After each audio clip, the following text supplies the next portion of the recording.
আসসালামু আলাইকুম। আমার নিজের পক্ষে থেকে সবাইকে স্বাগতম। হাদিকে এভারকেয়ার হাসপাতালে নেওয়া হচ্ছে।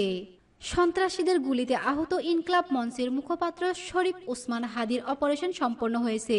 শুক্রবার 12 ডিসেম্বর সন্ধ্যা 7টার পর হাসপাতালের সূত্রে এ তথ্য জানা গেছে।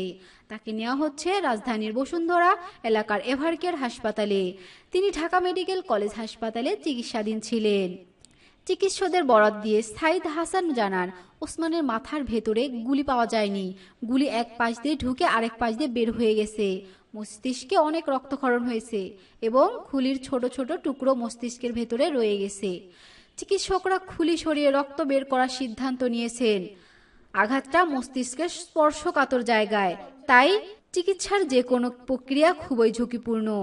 আসন্ন জাতীয় সংসদ নির্বাচনে ঢাকা ৮ আসনের স্বতন্ত্র প্রার্থী ইনকলাব মঞ্চের মুখপাত্র শরীফ ওসমান হাদি গুলিবিদ্ধ হয়েছেন। তাকে ঢামেকের ইমার্জেন্সিতে নেওয়া হয়েছে। ওসমান হাদিকে হাসপাতালে নিয়ে আসা মিসবা জানান, জুমার নামাজ পড়ে মতিঝিল বিজয়নগর কালভার্ট এলাকা দিয়ে রিকশায় যাওয়ার সময় দুইজন মোটরসাইকেলে এসে গুলি চালায়। এতে গুলি তার বাম কানের নিচে লাগে। গুলি করে তারা পালিয়ে যায়। এরপর ওসমান হাদিকে রিকশায় করে হাসপাতালে নেওয়া হয়। শুক্রবার দুপুর 2:30টার দিকে রাজধানীর বিজয়নগরের বক্স কালভার্ট এলাকার ওসমান হাদিকে গুলি করা হয়। ঘটনার সময় তিনি রিকশা করে যাচ্ছিলেন। হঠাৎ একটি মোটরসাইকেল থেকে তাকে লক্ষ্য করে গুলি ছোড়ে দুর্বৃত্তরা।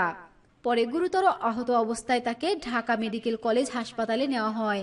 কে বা কারা গুলি ছুড়েছে তা তাৎক্ষণিকভাবে জানতে পারেনি পুলিশ। ধন্যবাদ সবাইকে।